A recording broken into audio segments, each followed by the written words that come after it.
Olá, meus amigos e minhas amigas, sejam muito bem-vindos e muito bem-vindas a mais um lançamento de livro aqui pela editora Diálogo Freiriano. Nós que somos especialistas em converter o teu TCC, teu mestrado e doutorado em livros. Eu sou Cida Cardoso, mídia host aqui da editora Diálogo Freiriano, e hoje nós recebemos o professor Cristiano Amarante, que já aguarda para conversar conosco, mas antes eu vou colocar aqui em destaque a capa do livro dele para que também vocês possam acompanhar. O nome do livro dele é A Cor da Fé: Vivências e Institucionalidades nas Irmandades, de Nossa Senhora do Rosário e São Benedito, na província da Paraíba. Primeiramente, então, Cristiano, seja muito bem-vindo. Tudo bem contigo? Muito obrigado, Cida, tudo bem. Perfeito. Para a gente começar, então, o nosso bate-papo, Cristiano, eu gostaria que tu se apresentasse, falasse um pouco quem é o Cristiano, o que ele faz da vida, para que o pessoal que nos assiste também possa te conhecer melhor.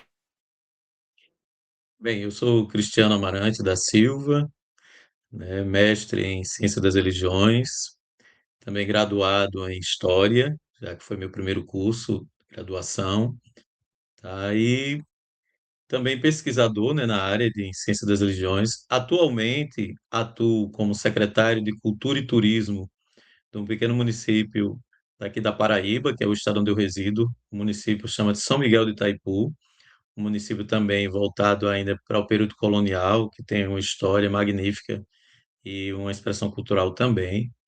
Sou casado, né? E além de casado, sou religioso também, ordenado, ou seja, eu sou diácono permanente católico, tá? Uma das minhas características também. E voltado à questão de estudo, sou muito voltado à questão das Irmandades dos Homens Pretos, que é o que deu fruto, né, à minha dissertação de mestrado, né, isso em 2016. Perfeito. E, Cristiano, como foi que tu encontrou a editora para poder dialogar sobre essa tua obra? Esse sonho de fazer com que a obra se tornasse uma publicação, né, ou seja, a dissertação, aliás, se tornasse uma publicação, começou a me impactar desde 2017, logo após a defesa. Só que havia sempre uma dificuldade, né, ou seja, seja a dificuldade de editoras mais próximas, em virtude dos valores, seja também por uma questão da editora que pudesse fazer todo o processo de revisão inclusa no projeto de publicação. Então, pesquisando na internet, por volta de 2022, né, então eu passei a ver que tinha algumas editoras, né, isso no meio virtual, digital, que faziam esses trabalhos. Mas foi justamente em 2024 que eu passei a procurar um pouco mais e encontrei, através do Instagram, né, a editora Freiriano, né? Então, que me interessou muito o processo do projeto. Aí eu fiz um primeiro contato, de imediato a editora me respondeu, né, me deixou a par de como seria o projeto, e a partir daí nós começamos a fazer esse processo de diálogo. Mas o Instagram foi um passo muito importante para eu conhecer a editora e a forma no qual ela desenvolve os seus projetos. Que bacana, que bom então que tu conseguiu encontrar a editora pelas redes sociais. Só gosto de frisar nesse momento que é muito importante que você que encontra, independente de qual serviço que você está à procura, mas que você encontrou, chegou através da internet, é muito importante você fazer um processo de pesquisa, ver bem se aquela empresa é uma empresa séria, no caso da editora, se é uma editora séria, conversar de repente com outros autores que também publicaram por essa editora. Olha as publicações, os vídeos dos autores, se são pessoas realmente confiáveis, são pessoas que existem, né? Porque hoje em dia é muito fácil você acabar caindo num golpe na internet, Sim, né? sim, E aí sim, verdade. você sentir segurança até para você entregar o seu livro. Muitos autores falam que o livro é como um filho, e você não entrega o teu filho para qualquer pessoa, né? Então veja se é É uma verdade. editora séria, uma editora de confiança. E, de preferência, se conseguir, venha publicar conosco, assim como o Cristiano fez. Olha só, a capa do livro dele, A Cor da Fé. Vivências e institucionalidades nas Irmandades de Nossa Senhora do Rosário e São Benedito na província da Paraíba. E agora vamos falar de fato, então, sobre o teu livro. Eu gostaria que tu contasse para a gente um pouco do teu processo de pesquisa, da tua motivação para escrever sobre esse assunto e que tu deixasse um spoiler, um gostinho do que é que o leitor vai encontrar nas páginas da tua obra. Esse interesse pelo objeto, né, das Irmandades, ele surge ainda na graduação, quando eu passei a ter contato com documentos através de pesquisas feitas em arquivos locais, voltados a pessoas escravizadas aqui na Paraíba. Então, diante disso também eu tive um outro impacto, foi quando eu encontrei ali uma obra chamada Cristianismo Moreno, do professor Eduardo Runert, que na época é uma obra hoje já não mais em edição, né, já esgotadas as edições, não foi relançada, foi lançada na época pela editora Vozes, no qual ele fazia essa provocação que o cristianismo vivido no Brasil não seria esse cristianismo europeu, no qual nós conhecemos, muitas vezes através dos livros didáticos. Então, isso muito me impactou, então eu passei a ler mais um pouco. Aí, quando concluí a graduação, eu tive a oportunidade de fazer uma capacitação, não é, como teor de especialização aqui na Universidade Estadual da Paraíba, na UEPB, que tratava justamente da questão étnico-racial. Então, no período, né, que até um professor que muito nos incentivou, o professor Sócrates, foi o nosso monitor na época, porque era semipresencial. Então, ele deu muito incentivo para que todos nós pudéssemos aproximar-se mais do objeto Irmandades, né? Então, foi quando eu resolvi, né, montar, né, um pré-projeto voltado ao mestrado. A princípio, eu pensava em realizar o mestrado no curso de História, né, da UFB, Universidade Federal da Paraíba, mas percebi que eu não iria ter um contato com o fenômeno religioso, né, como eu teria, no caso, na história, como eu teria em Ciência das Religiões. Aí foi quando eu fui para a Ciência das Religiões e resolvi fazer essa pesquisa, né? A pesquisa, ela foi algo muito rico para a minha vida pessoal, e uma das motivações também é porque eu sou descendente de pessoas escravizadas, né? Meus avós, né, ainda, ou seja, minha tataravó ainda veio a ser escravizada, né, isso por ligação paterna. E a minha avó falava muito sobre essas realidades, né, sobre esses contos da própria família. Então, esse foi um dos incentivos.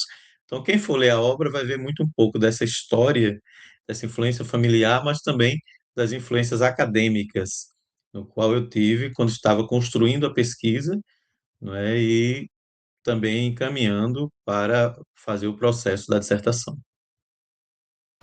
Que bacana. Aproveito, reforço o convite, então, à leitura da obra do Cristiano, que é A Cor da Fé.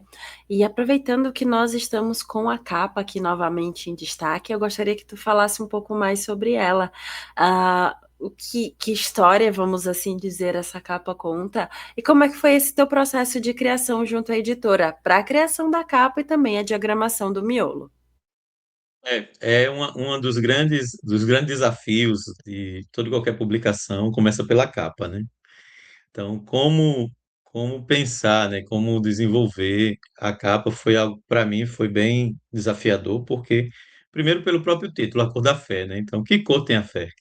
Então, aí já é o grande desafio. Mas quando nós olhamos para as Irmandades do Rosário, então a fé que ali você encontra, se formos teorizar dentro das questões da cor, né? Ou seja, se a gente fosse fazer uma análise da cromo, né, em si, nós vamos ver que nós vamos ter a presença das irmandades, nas irmandades, aliás, de imagens brancas simbolizadas nas imagens do rosário, mas também vamos ter imagens de cor preta simbolizadas na Santa Efigênia, Santos Labão e São Benedito. Então, as irmandades, elas são muito né, no caso. Então, mas como fazer essa ideia se transformar em realidade? É onde entra, por isso que eu disse, a editora foi fantástica nesse ponto, onde entra a questão da produção a partir de um especialista que trabalha com essa proposta dos designers. Então, eu lancei a proposta do que desejaria, e no primeiro momento veio uma primeira proposta que eu avaliei que não seria legal, e depois veio esta proposta no qual mostra esse diálogo bem, né, entre essas questões das irmandades do Rosário, seja pela cor das próprias imagens apresentadas, seja pela forma que essas imagens dialogam, né. Então, você tem aí a figura da, da Nossa Senhora, quebrando aquele padrão do Rosário que o menino vem sentado, né? Então, isso é bem interessante. E você tem o São Benedito, né? Que foi um homem realmente de cor preta, no qual aparece aí com esse hábito franciscano, porque o mesmo foi franciscano, com outro menino Jesus, né, nos braços. Então, esse diálogo que houve entre as imagens, ele só foi possível depois de muita reflexão do que nós gostaríamos de passar. E o que é que nós desejamos passar? É que, na verdade, essa ideia da Nossa Senhora do Rosário é a porta de entrada, né, para os santos pretos dentro das irmandades. Então, eles, né, são a referência da irmandade, né, os santos pretos de cor preta, mas essa ideia de ter a imagem branca é uma forma também que nós temos muito no processo da colônia, né? Ou seja, essa presença é uma forma de garantir que essas irmandades se sustentem em determinados períodos. Perfeito. E Cristiano, o pessoal que está nos assistindo se interessou pela tua obra, deseja adquirir, deseja fazer a leitura da tua obra, como que eles fazem para conseguir? Bem, a obra, a princípio, o projeto, ele é um projeto de e-book, né? Ele não está em projeto impresso. Então, a editora, Diálogo Freiriano, ela vai distribuir em diversas plataformas. Esse é o acordo entre ela, a Amazon é uma delas que vai estar disponível a obra. Então, quem desejar, né, pesquisando na internet, vai encontrar em diversas plataformas digitais a obra, que você pode fazer a solicitação do livro impresso, aí a editora ela responsabiliza em imprimir e enviar, ou então pagar a autorização e a licença para o uso do e-book. Perfeito, então. Agora seguimos para o final da nossa conversa e eu gostaria que tu deixasse uma mensagem para as pessoas que têm o desejo, têm o sonho de fazer a publicação de um livro. De acordo com a experiência que tu teve, que mensagem tu deixa para essas pessoas? Primeiro, insistam, porque é um grande desafio e sempre quando você deseja lançar ou publicar algo, então o desafio começa na busca, onde publicar. Então, os valores, eles muitas vezes nos espantam, né? Então, primeiro que ponto, não desistam, insistam. Outro ponto principal possam buscar, como no caso eu fiz, buscar diversas formas e caminhos para você poder lançar, porque há sempre essa apreensão, né, de como vai ser, como é que eu vou conseguir desenvolver. Outro ponto muito importante que a Diálogo Freiriano ela nos coloca é você ver a equipe que vai cuidar da sua publicação. Então, o bom de ter publicado pela Diálogo é justamente isso, que ela cuida desde a recepção do teu ainda tua dissertação, sem ter forma de publicação, até mesmo a transformação dessa dissertação, que é um cunho muito técnico acadêmico, em uma publicação que possa possibilitar pessoas que muitas vezes não são da academia também poderem ler. Então, isso marcou muito, isso é muito importante, ou seja, na correção ou na avaliação da obra, esse diálogo com os editores, ele é fantástico. Então, eu acho que um dos caminhos é esse. Outro ponto também importante é não ter medo de revisar aquilo que você já produziu. Então, que a editora nos ajuda muito nisso, essa revisão de alguns pontos e até enxertos de algo que a obra quer falar, mas não está presente muitas vezes, né? Por exemplo, na dissertação você não tem prefácio, né? Então, o prefácio no qual foi incentivado foi muito legal, no qual é o meu orientador, o professor Carlos André, do qual eu já agradeço, né, por ter feito o prefácio da obra. Então, esse é o caminho. O que eu digo a vocês é sempre isso: insistam, procurem uma boa editora, né, que tem especialistas, outro ponto importante que a editora também possibilitou é essa ideia do diálogo realmente, ou seja, cada vez que eu tentava saber algo, então, no máximo, em 24 horas eu já tenho informação. Então, isso é muito importante. E, ademais, né, se organizar e publicar a sua obra, publicar, como você bem disse, o filho, né? Que um livro é um filho que a gente gera, na verdade, na vida da gente. Fica então o recado do Cristiano para você que ainda não fez a tua publicação, que está receoso em publicar, publique. É como a gente costuma, é um dos nossos pilares, na verdade, né? Que publicar abre portas. Então, às vezes, você está aí esperando o momento certo, ai, que essa oportunidade não chega, ai, que. E muitos ai, muitos e às vezes a oportunidade está aí. E você que está deixando ela passar, né? Cristiano, muito obrigada pela tua disponibilidade em conversar conosco e fazer esse lançamento digital do teu livro. Muito obrigada. Eu que agradeço a disponibilidade, mais uma vez agradeço a editora Diálogo Freiriano por todo o trabalho feito, né? E vamos em frente, que já está vindo uma outra obra por aí, estou preparando outro trabalho e com certeza a Diálogo vai ser a referência para o lançamento. E a gente te aguarda então para esse próximo trabalho, para esse próximo livro também. Cristiano, muito obrigada novamente. E a você que nos assistiu até aqui também deixo o nosso muito obrigado e faço um convite para que você venha nos conhecer melhor através das nossas redes sociais. Nosso Instagram, Facebook, LinkedIn e também aqui o nosso canal no YouTube, onde temos diversas entrevistas com os mais variados autores e assuntos. De repente, um desses assuntos é o assunto do teu interesse, que pode colaborar com a tua pesquisa, por que não com a tua vida também? Não esqueça, conte conosco. Até a próxima. Tchau, tchau.